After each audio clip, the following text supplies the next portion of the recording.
we remain steadfast in our commitment in delivering local news that matters. Stories that inspire. Enriching the lives of Filipinos in the Philippines and across the globe. This is your GMA Regional TV. Buong puso para sa Pilipino. Ito ang inyong Regional TV News. Magandang araw, ito ang inyong Regional TV News. Hatid namin ang mga pinakamalalaki at pinakauling balita. Mula sa Luzon, ako po si Chris Zuniga. Mula rito sa Visayas, ako po si Cecil Kibod Castro.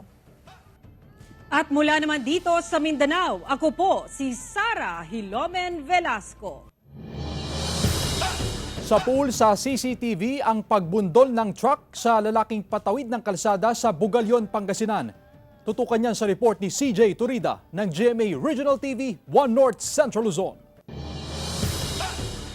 Sa CCTV footage, makikita ang pagtawid ng isang lalaki sa kalsada sa Barangay Sala sa Bugalyon, Pangasinan nang biglang mabangga ng truck. Nabangga pa ang lalaki ng isa pang sasakyan sa kabilang linya. Nakilala ang biktima na si Magno Manlingkon, 53 anyos, residente sa lugar. Hindi na siya umabot ng buhay sa ospital. Humingi po sa akin ng barya si Papa para na bumili ng sigarilyo. Malapit lang po yung tindahan sa amin. Pinauna na po niya ako sa bahay po para maghain ng pagkain. At matagal po siya hindi nakabalik. Tapos mga ilang minuto po, may mga pumunta po sa bahay na tinawag po kami. Sabi po nila, tatay niyo po ba yung nandoon? Nasagasaan po sila. Sinisikap ng GMA Regional TV 1 North Central Luzon na makuhanan ng pahayag ang driver ng truck. Nangyari naman yung ma'am, hindi naman siya tumakbong ma'am eh. Pagkabangga niya ma'am, tumigil naman siya. Nung nirespondihan, tinod na po namin yung tao ma'am. Sa unang tingin, aakalain na parang ordinaryo lang na customer ang isang lalaki na bumibili sa isang restaurant sa MacArthur Highway, Barangay San Rafael, Tarlac City. Pero ang inakalang customer, magnanakaw pala. 3 beses nagbabalik-balik hanggang sa kinuha na pati ang donation can ng isang religious group. Bukod sa donation can, nakakulimbat din ang hindi pa nakikilalang suspect ng samot-saring pasalubong items mula sa restaurant. Tinutugis ng mga otoridad ang suspect. Wala pang pahayag ang may-ari ng restaurant. Naging ng assistant sa barangay na i-review po yung CCTV kasi hindi po nila kabisado. May pumasok nga na lalaki kaso yung nagtitinda po kasi nakatulog siya. Tinakot po niya yung mga ibang mga paninda. Sa bandang huli po yung donation can. Opo, medyo matagal na daw po yun doon ma'am. Mabigat na siya, puno na. Pinasok ng kawatan ng isang tindahan na nasa loob mismo ng public market sa Barangay Central sa Kasiguran, Sorsogon. Ang naturang insidente ay nakuhanan ng CCTV sa lugar kung saan pinaniniwala ang dumaan ng hindi pa nakikilalang lalaki sa kisame ng tindahan. Nang makapasok, makikitang inikot muna nito ang tindahan hanggang sa kumuha ng ilang paninda bago tinangay ang benta. Dahil sa ilang beses ding nahagip ng CCTV ang mukha ng lalaki, makatutulong daw ito sa mga otoridad para mabilis na matukoy ang pagkakakilanlan ng suspect. Mula sa GMA Regional TV, 1 North Central Luzon, CJ Torida, nagbabalita para sa GMA Integrated News. Isang sugatang mangingisda ang binigyang lunas ng mga kinatawan ng Bolinao Disaster Risk Reduction and Management Council matapos sumanong atakihin ng isang pating habang nangingisda sa karagatan. Makikita sa mga larawan na pinost sa social media account ng Bolinao MDRRMC ang lalaking nagtamo ng malaking sugat sa kaliwang binti. Binigyang linaw ng Bolinao DRRMC na hindi bahagi ng bayan ang nasabing karagatan. Pinag-iingat ang mga mangingisda para maiwasan ang ganitong insidente. Pinaigting ng Mandaue City LGU sa Cebu ang preemptive evacuation matapos maranasan ang hanggang leeg na baha sa lungsod. Ang detalye sa report ni Nico Sereno ng GMA Regional TV Balitang Bisdak. Sa Mandaue City, pinaigting ng LGU ang kanilang preemptive evacuation. Ito'y matapos maranasan ang hanggang leeg na baha nitong Lunes.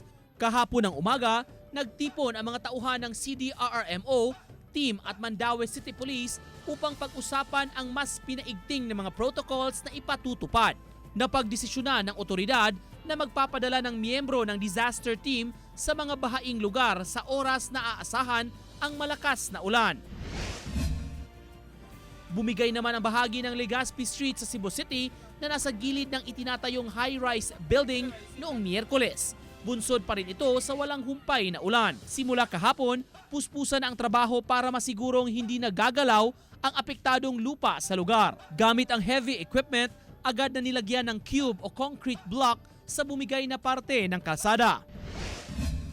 Isa ang daan na ito sa Barangay San Jose, Cebu City ang nakaranas ng pagbaha noong Miyerkules matapos bumuhos ang malakas na ulan.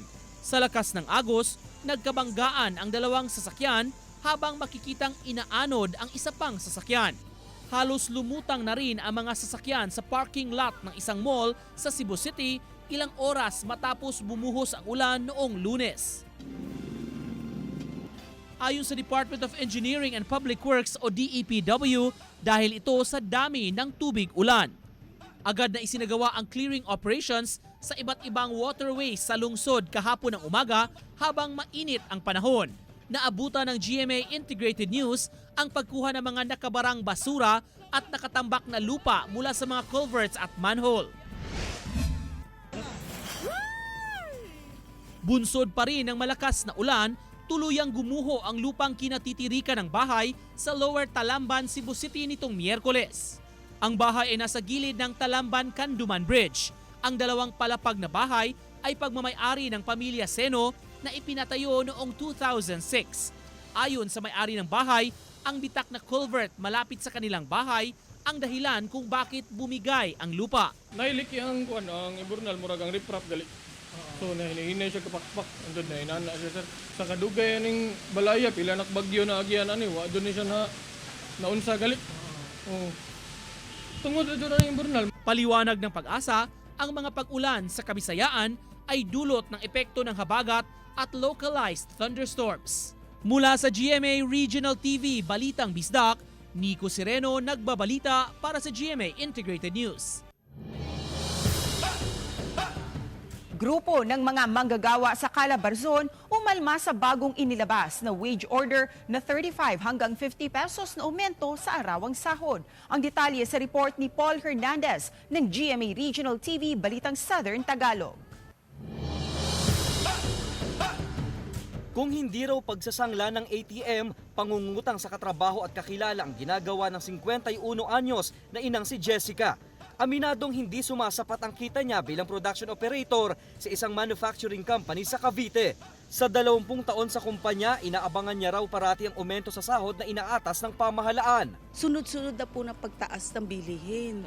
Tapos sa aming pang-araw-araw na pangangailangan, hindi na namin alam kung saan kami kukuha. Kaya dismayado siya sa umano'y kakarampot na aumentong 35 hanggang 50 pesos na anunsyo base sa wage order number 20 sa Calabarzon Region kamakailan. Insulto raw para sa federasyon ng mga manggagawa sa rehiyon ang bagong wage increase. Tinawag naming inutil at walang silbi itong wage board ng 4A dahil napakababa nung binigay na 50 at 35 pesos. Gusto nilang ipako na sa 750 pesos ang sahod sa lahat ng uring manggagawa. Naihain na raw nila ito sa Regional Tripartite and Wage Productivity Board o RTWPB sa mga serye ng wage consultations. Hindi raw sapat ang 385 hanggang 520 daily minimum wage, lalo't wala raw humpay ang taas ng presyo ng mga bilihin. Bakit 750 upang mailapit ang gap sa sinasabing cost of living na 1,086 sa Calabarzon? Pero ang dagdag na 50 pesos at 35 pesos ay naging cost of dying, sapagkat ang 50 pesos na aumento na binigay ng Regional Wage Board ngayon ay kulang pagpambili ng 1 kilong bigas. Inihain ng grupo ang 16 na pahina na Notice and Memorandum of Appeal sa opisina ng RTWPB. Karapatan daw ito ng mga manggagawa at pag-aaralan daw ito ng opisina. Bilateral agreement ang mga uri ng sweldo natin. Kumbaga mag-usap muna si employer at si worker ng kanilang mapagkakasundo ang sweldo. Pero yung mapagkakasundo nila, hindi bababa sa itinatakda ng batas na minimum. Sabi ng RTWPB, kung magiging positibo ang pagre-review sa petisyon, posible pa raw na maglabas muli ng panibagong wage order. Mula sa GMA Regional TV Balitang Southern Tagalog, Paul Hernandez nagbabalita para sa GMA Integrated News. Pinaghahandaan na ng LGU at iba pang ahensya ang fluvial procession sa Naga City. Makibalita tayo live kay Jessica Kalinog ng GMA Regional TV Balitang Bicolandia. Jessica? Chris, kasado na ang ilalatag na protocols at seguridad ng simbahan, LGU at iba pang katuwang na ahensya para sa gagawing fluvial procession bukas sa mga imahen ng El Divino Rostro at ni Nuestra Señora de Peña Francia dito sa Naga City, Camarines Sur. Isa ito, Chris, sa taon-taon ng highlight tuwing Peña Francia Festival. Bukas na ang huling araw ng 9 na araw na novenaryo para sa imahen ni Nuestra Señora de Peña Francia sa Naga Metropolitan Cathedral sa probinsya ng Camarines Sur. Bago pa man ang araw ng fluvial procession na nakatakdang isagawa bukas na highlight ng Peña Francia Festival, nagtipon-tipon na ang mga otoridad para talakayin ang mga ilalatag na seguridad sa naturang aktibidad. Ayon sa Philippine Coast Guard Camarines Sur, nasa 200 katao ang kapasidad ng pagoda na sasakyan ng mga imahen. Binubuo ito ng mga katikista mula sa iba't ibang parokya, mga religious leaders at mga otoridad. Maliban sa pagoda, tututukan din ng PNP, PCG at ilang floating assets ang kahabaan ng Naga River kung saan inaasahan ang pagdagsa ng mga deboto na mag-aabang sa pagdaan ng mga imahen. First, dun sa magsaysay po kasi medyo po mababaw yun. Pero meron po tayo dun naka-standby po mga safety marshal or safety, yung ano po namin, floating asset po namin na mag-guide po sa ating fluvial po kung saan po sila dadaan. Pagsapit naman ng hapon mula sa Naga Metropolitan Cathedral, muling ipoprosesyon ang mga imahen patungo sa Danlugan kung saan magsisimula ang fluvial procession. Inaasahan ding muling dadagsa sa lungsod ang libu-libong deboto at bisita mula pa sa iba't ibang panig ng Pilipinas at maging sa ibang bansa. Dahil dito, maaga na ring nakadeploy ang mga kawani ng PNP, AFP, PCG at iba pang force multipliers para matiyak ang seguridad sa isa sa pinakamalaking religious activities sa rehiyon. Sa lugar na ito, Chris, na tinatawag na Danlugan, ibababa ang mga imahen pagkatapos ng prosesyon, saka naman isasakay sa pagoda kasama ang ilang mga deboto at hihilahin ito ng nasa 140 na maliliit na bangka papunta doon sa simbahan ng Basilica Minore kung saan isang misa ang gagawin. Pero Chris, kung anong oras makakausad at makakarating ang fluvial procession, nakadepende iyan sa magiging level ng tubig bukas dito sa Naga River. Chris? Maraming salamat, Jessica Kalinog ng GMA Regional TV Balitang Bicolandia.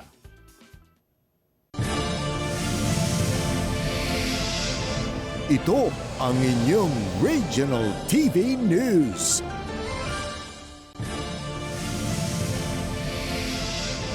Ito ang inyong Regional TV News.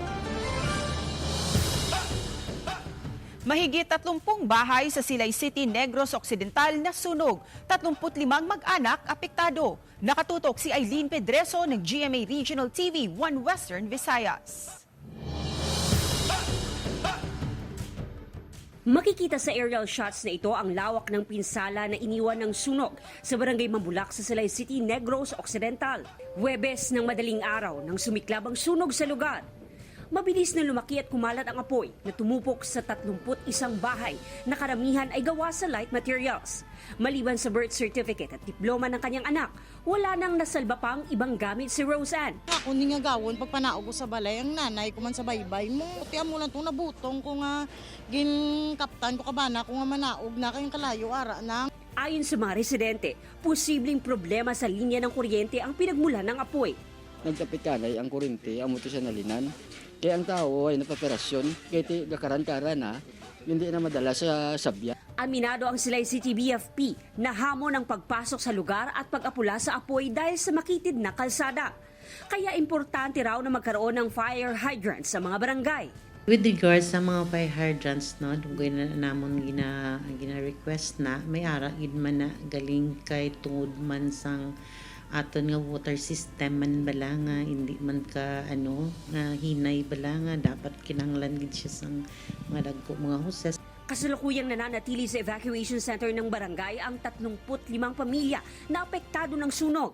Maliban sa financial assistance, magbibigay din ng materyales ang Silay City LGU sa mga nasunugan para sa pagpapatayo ng kanilang bahay. Miyerkules ng umaga naman ang sumiklab ang sunog sa barangay hall ng Barangay Binitayan sa bayan ng Malilipot, Albay. Agad nagtulong-tulong ang mga residente sa lugar para maapula ang apoy para hindi na kumalat pa. Nagpapatuloy pa ang investigasyon ng Malilipot BFP pero isa ang octopus wiring connection sa tinitingnang sanhi ng pinagmula ng apoy. So may nakita kami doon ng mga extension cords, hindi lang isa, dalawa, na maraming nakasaksak. So yun ang aming tinitingnan na evidence para tingnan natin ano yung ba talaga yung cause ng sunog natin. Bagamat hindi natupok ng apoy ang buong gusali, tinatayang nasa 24,000 pa rin ang halaga ng pinsalang iniwan ng sunog. Mula sa GMA Regional TV 1 Western Visayas, Aileen Pedreso, nagbabalita para sa GMA Integrated News. Patay ang isang estudyante matapos maaksidente ang sinasakyang jeep sa Sibuco, Zamboanga del Norte. 20 iba pang pasahero na karamihan ay estudyante rin, sugatan. Nakaalerto si Krisa Dapita ng GMA Regional TV 1 Mindanao.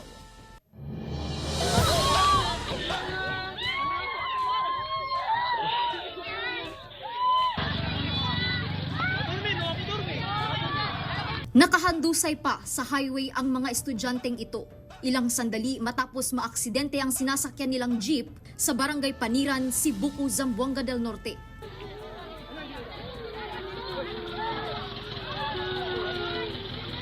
Ang ilan, halos mawalan na ng ulirat sa tabing kalsada.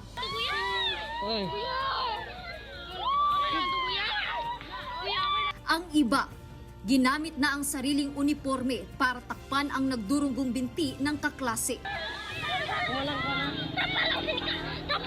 Isa sa mga estudyante, pilit nilalapatan ng paunang lunas ng kanyang mga kaeskwela.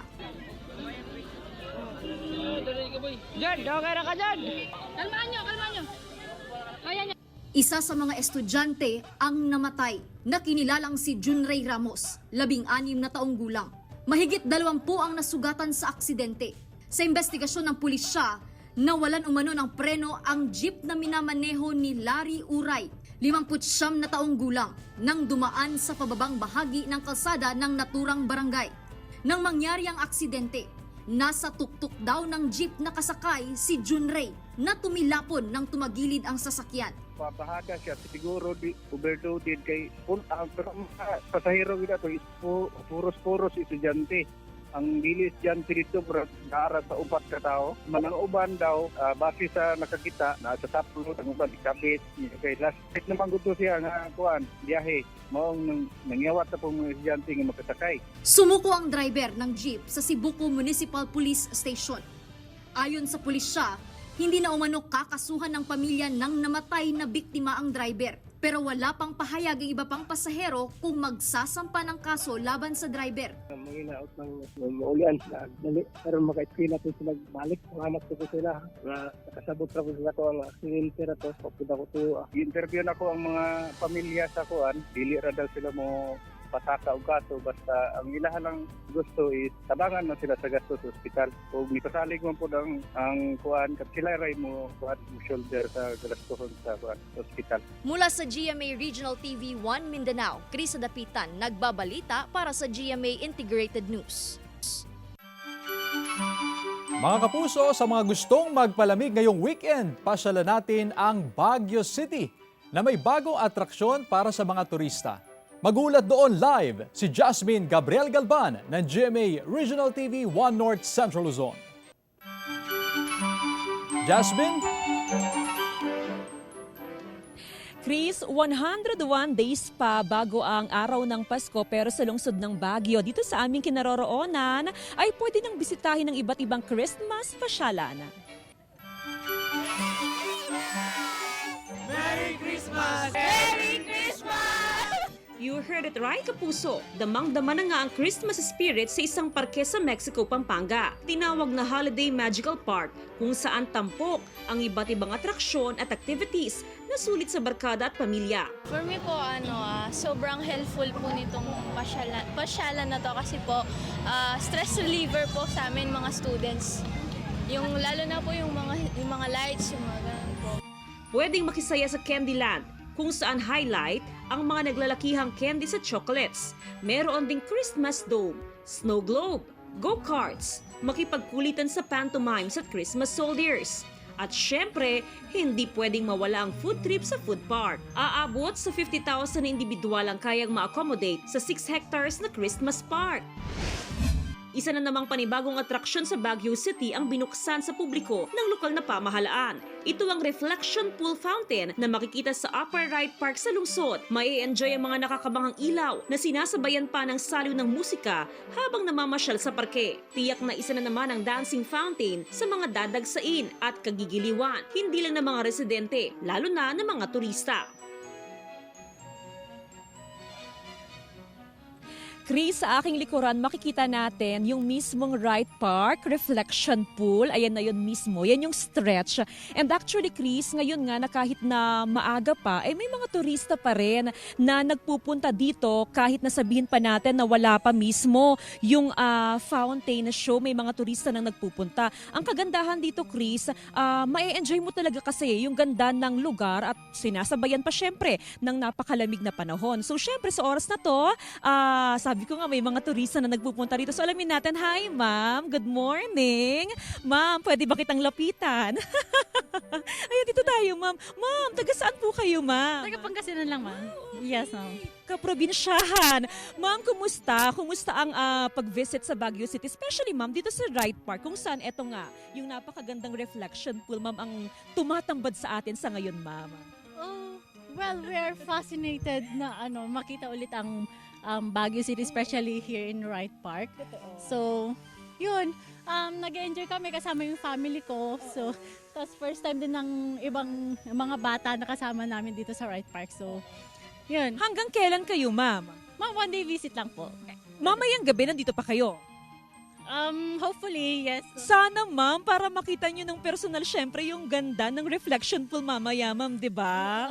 Oo. Try namin sana, para ma-witness namin tong napakagandang view. Thank you so much, ma'am, from Pangasinan yan, Chris. Chris, naglabas ng schedule ang city government with regards doon sa schedule ng lighting. So yan ay open from Friday night, Saturday night, and Sunday night. At yan ay open simula alas 6 ng gabi hanggang alas 8 ng gabi. So 2 hours pa lamang yan sa ngayon. Pero pinag-aaralan ng lokal na pamahalaan na pagsapit ng December ay gabi-gabi na yan nabuksan sa mga turista. Chris?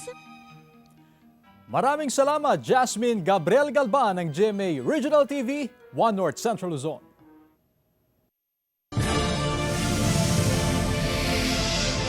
Ito ang inyong Regional TV News.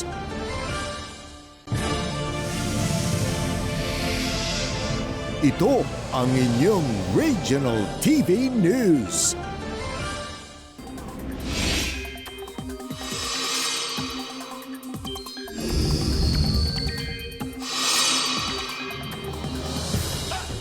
Mga kapuso, lumabas na sa Philippine Area of Responsibility at kalaunan ay nalusaw na ang binabantayan nating low pressure area. Base yan sa monitoring ng Pag-asa kaninang alas 8 ng umaga. Ulang dulot ng hanging habagat at mga local thunderstorms ang nararanasan sa bansa ngayong araw. Ngayong umaga, asahan ang pag-uulan sa ilang bahagi ng Southern Luzon, Cagayan Valley Region, Central Luzon, Visayas at Mindanao base sa rainfall forecast ng Metro Weather. Pagsapit ng hapon, uulanin na ang iba pang panig ng bansa. May ilang lugar ang maaaring magkaroon ng heavy to intense rains, kaya maging alerto tayo mula sa banta ng baha o landslide. Patuloy na inaalam ng Bacolod City Police ang pagkakakilanlan ng bangkay ng isang lalaki na natagpuan sa bakanteng lote sa Barangay 2 sa Bacolod City, Miyerkules ng hapon. Nakadapa at nakagapos ang mga kamay ng biktima na may mga saksak sa katawan. Tinatayang nasa 30 anyos ang edad nito. Maliban sa bangkay, ay wala nang iba pang na-recover sa lugar. Pinaniniwalaan na iniwan lang doon ang bangkay. Nasa punerarya na ang bangkay at hinihintay naman ng pulisya ang posibleng pamilya nito na makapagtutukoy sa pagkakakilanlan nito. May posibilidad kay dito wala man to traces ang atong evidence nga nakita sa dito nga area Tapos consider ta between more than 12 hours or less than 24 hours na siya nga na patay. Arestado sa entrapment operation ang isang lalaki sa Cagayan de Oro City matapos nitong i-blackmail ang kanyang dating karelasyon na ipakakalat daw ang kanilang mga pribadong larawan at video kung hindi ito makikipagbalikan sa kanya. Arestado na mga kawani ng PNP Anti-Cybercrime Unit 10 ang isang 39 anyos na lalaki sa Cagayan de Oro City. Ito'y matapos siyang ireklamo ng kanyang 19 anyos na dating karelasyon ng pangbablackmail. Ayon sa pulisya, inireport ng biktima ang pananakot ng sospek na ikakalat ang kanilang mga pribadong larawan at video kung hindi ito makikipagbalikan sa sospek. Kaya ikinasa ng pulisya ang isang entrapment operation at positibo na nakuha sa sospek ang isang cellphone na may mga laman na masiselang larawan at video ng dating magkarelasyon. Patong-patong na kaso ang isinampa laban sa sospek.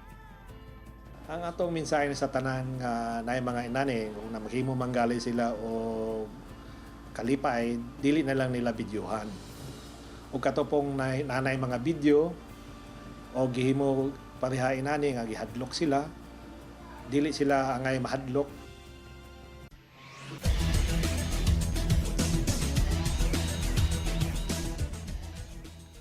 Mga bagong courtside reporter ipinakilala sa pagbubukas ng National Collegiate Athletic Association Season 99. Tunghayan yan sa report.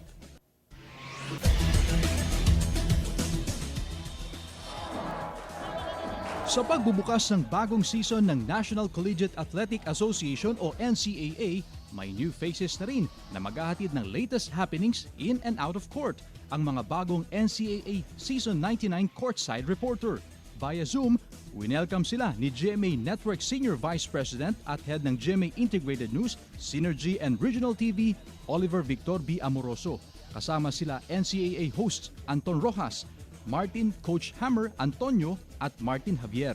So we are officially welcoming you as one of the newest courtside reporters of the NCAA Season 99. Hello mga kapuso! Kabilang sa newest CSRs, ang kilalang palaban sa Running Man Philippines, ang multi-talented artist-student reporter na si Lexi Gonzalez. From Hearts to Eyes to the Hard Court naman, ang cutie singer reporter ng Alabang na si Hannah Arguelles. Beauty and Brains din ang iba pang newest CSRs na mga dean's listers ng kani-kanilang schools, ang pretty and charming student reporter ng Caloocan City na si Glycel Ann Galpo. Ang future architect reporter from Pasig City na si Aliana Isabel Faustino. Ang event host student reporter ng Santa Rosa, Lizal Ann Nieves. Ang bubbly and pretty student reporter ng Quezon City, Monique Angelica Santos na former PSL courtside reporter at student DJ din. At ang multi-passionate student reporter ng Malolos na si Diane Marie Igual. TV and print ad model at Miss Polo Philippines 2019 naman ang beauty queen reporter ng Valenzuela City, Arlove De Jesus. Nagbabalik din for this season sila Christine San Agustin, Julie May Ong, Fatima Faye Reyes at Stephanie Benito. Game will officially start sa pagbubukas ng NCAA Season 99 sa September 24 sa Mall of Asia Arena at mapapanood sa GMA at GTV.